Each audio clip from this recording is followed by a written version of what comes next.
money on ads, but what do you, the voters, really respond to? Pollster Frank Luntz is with us from Los Angeles. Frank.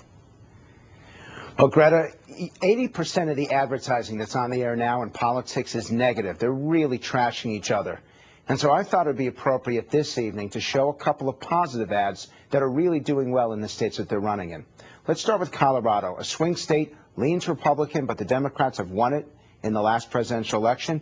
One of the great Senate races, Michael Bennet won a very tough primary because he ran an overtly positive anti-Washington campaign, even though he's the incumbent. For dials, the higher the lines go, the more favorable the reaction. The red line represents independents who lean Republican. The green line are people who lean Democrat. Watch how high the lines climb with Michael Bennett's positive advertising. In this Washington, they spend money they don't have. In this Washington, families are looking for ways to get by. Here, the special interests have too much power. Here, people are looking for someone to stand up for them. This Washington is broken. This Washington is looking to get to work. I'm Michael Bennet, and I approve this message because I know what Colorado families are going through, and I know things need to change.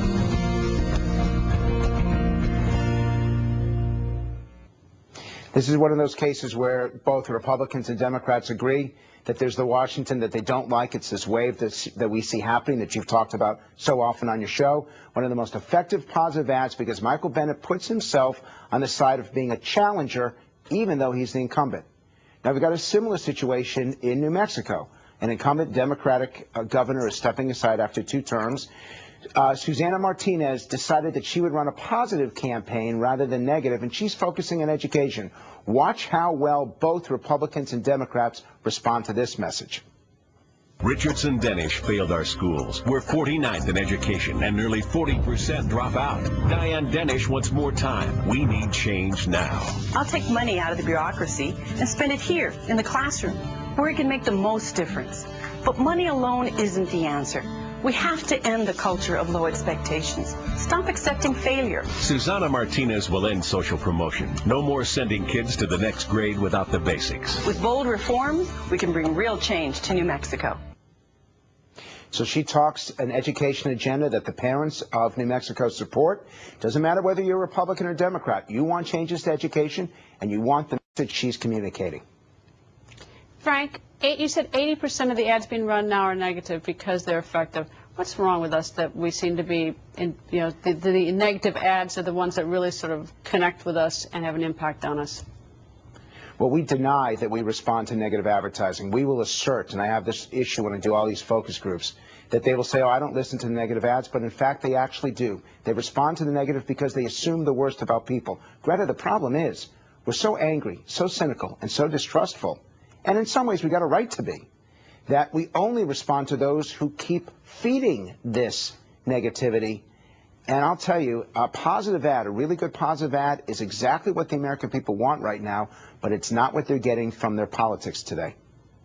Well, there's no, like if someone runs a bunch of negative ads and then gets voted into office, I mean, there's no sort of punishment or response to the person, so they're going to always run them. I mean, and if we seem to have an appetite for them, and it's, all we do is put this on, that's all that's put out there, it's sort of hard to understand how we're going to get the country really sort of all excited and interested and spending money and changing the economy and everything if all we keep doing is rotten things to each other.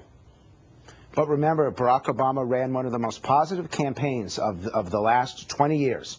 His campaign was all about change and hope, and the ads were very positive themselves. And look, he actually ended up not delivering what he promised. And so the American people, they look at the positive from Obama and they say, he lied to us. They look at the negative from both political parties and they say that they want change. 3 words they want, Greta: accountability from Washington, respect from Wall Street, and measurable results from the institutions that govern us. All right, money, big. I mean, these ads are so effective. I guess it makes a big difference which campaign has a big fat war chest and which one doesn't as we wind into November. And one of the things that we've been doing is we've been trying to show on your show the examples of advertising that isn't expensive to do, but is going to be very effective. Now, I'll tell you, one last thing here. Democrats are going to spend probably twice as much money on political ads than the Republicans, and they're going to attack even more because they can't defend what's happening in Washington. The question is, will the news media hold them accountable for their promises? Will they hold Reid and Pelosi and the president responsible for what they said was going to happen?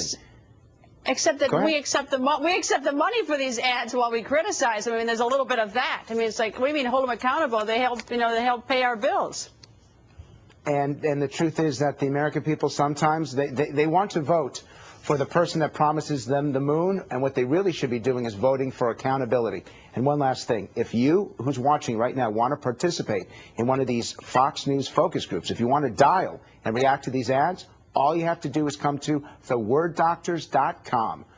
Just go to theworddoctors.com. You can sign up, and you too can be responding to these ads that we're going to be seeing between now and the 2nd of November. Frank, thank you. Coming up, we have the very latest. The Fox News team